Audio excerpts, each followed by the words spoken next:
Here's where you're going to define your target audience. If you do a lead generation ad, you don't necessarily have to have a sales page. Nail down exactly who it is that you are targeting.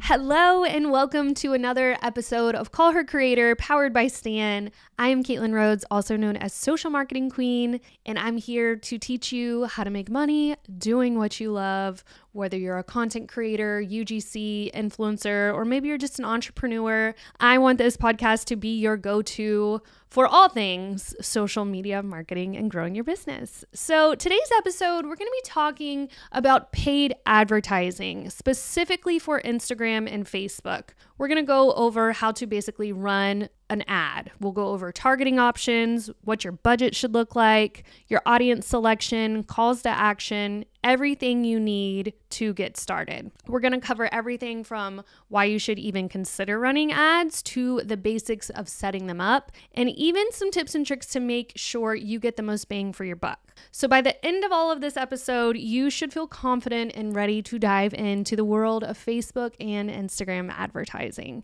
Now, you guys always know the very best way to support me and my podcast, if you're listening today, is to please download it. But I also really love reading your reviews as well. So if you want to leave me a 5-star review, I would be also happy. Today's review spotlight comes from our friend Introvert Boss Wealth. And they said, I almost feel guilty. I get to listen to this for free. You're doing such an incredible job. So informative and entertaining. I look forward to each new episode. Thank you so much. That is the one thing I want to do for you all with this podcast is edutain you. So I want to educate you, but I also want to keep you entertained. It's how I roll here. But I really hope you guys get some goodness from Call Her Creator, the podcast. Now, our update of the week is in regards to Meta, but it kind of rolls in Facebook and Instagram. So Meta is rolling out broadcast channels to Facebook pages with over 10,000 followers. They're expanding their access to its broadcast channel features. With all Facebook pages that have more than 10,000 followers, they can now create their own channel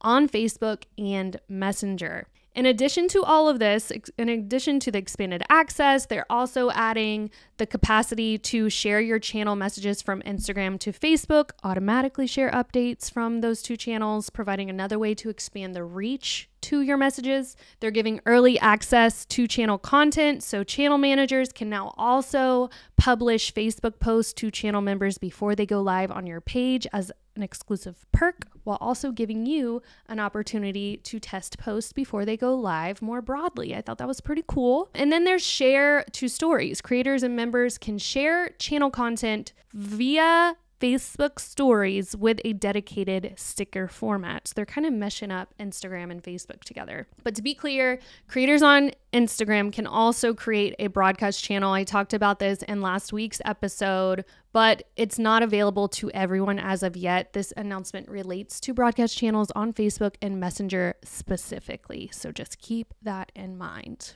All right, so today's episode is packed with so much goodness. I'm just so ready to jump into it. So we're just gonna get on into it. Let's first start by understanding the basics of what a Facebook and Instagram ad is. So if you're new to this, it can feel very overwhelming. Trust me, once you get in the back end, but once you get the hang of it, it's a super powerful tool for you to use that can truly transform your business. So first, let's talk about why Facebook and Instagram ads are so effective.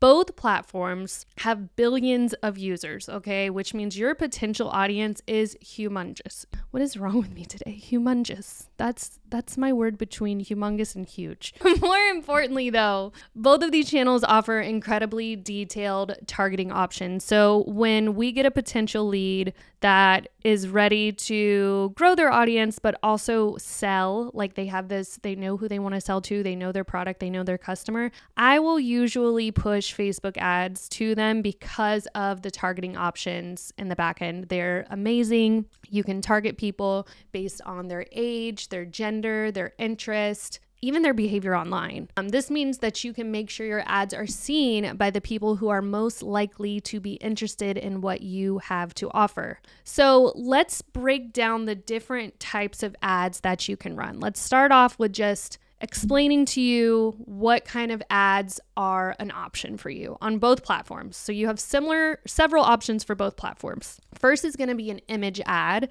That's just straightforward, ineffective. It's a single image with a little bit of text. These pretty popular. I see them all the time in my newsfeed. Then you have video ads. Those are great for engaging with your audience with dynamic content. We still know video is king, so I typically do see better results when I run a video ad versus an image ad, but that's for my business specifically. I'm not talking about my clients, because I've had some clients that do better with carousel ads, which is another type of ad format.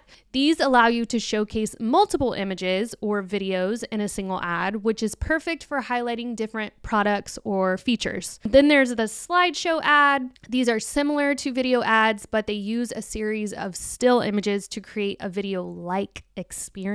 Not as good as a video, but it's still interactive in my opinion.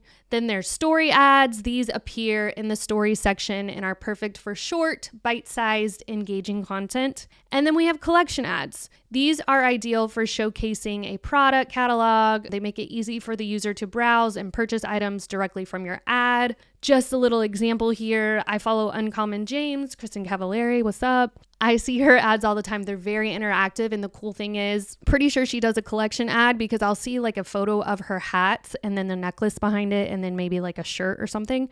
And if I click on any of those, it takes me straight to that sales landing page to where I could buy. So that's kind of what a collection ad is. So choosing the right type of ad depends on your goals and the message you want to convey. For example, let's just say you're a dentist and you're offering a special promotion. An image ad with like a compelling photo or something that shows your clinic with a clear call to action, that might work best for you. Or let's say you're a lash tech. I've been seeing a lot of lash lately on Instagram. I don't know why I'm being targeted by you guys, but I like it. Maybe it's because I get my lashes done and I talk about it a lot. But if you're like showcasing your work, a video or a reel kind of ad demonstrating your process could be super engaging, or even like what your client's eyes looked like before and after. That's always good. So many possibilities here. Truly, like testing is the biggest thing I could teach you guys when it comes to Facebook and Instagram ads, but we'll talk about that in a little bit. The next thing though, after you understand what kind of formats there are, then you need to understand the ad structure. So Facebook and Instagram ads are organized into 3 parts. So if you're in the back end of Ads Manager, you're going to see 3 little tabs there. There's campaign, ad set, and then the actual ad. So kind of think of there's this big umbrella, right? Big umbrella is the campaign. Then underneath that is your ad set. And then under your ad set is your actual ad. And there can be several of those. So first, let's talk about the campaign, that big, huge umbrella first. The campaign, this is where you set your overall objective. Are you looking to increase brand awareness? Do you want to drive traffic or send people to your website? Are you trying to boost sales? Do you want leads? This is where you get to choose that objective that aligns with your goals. Now, if you're really unsure of what you actually want to run this campaign for, first off, you should know what you want to run it for before you do any of this, or you're going to end up wasting some money. But if you're just I just need some examples, I need them to kind of walk me through it. If you go to run an ad and you click the campaigns, it's going to kind of tell you brand awareness for if you're looking to do this, lead generation if you want to do this. So Facebook kind of gives you a little bit of insight on what you're going to choose before you have to choose it. So you can always go look at that if you need kind of an example of what your campaign goal should be. Once you've got that set up, then it's ad set. Here's where you're going to define your target audience, set your budget, and choose where your ads appear. Will they be on Facebook?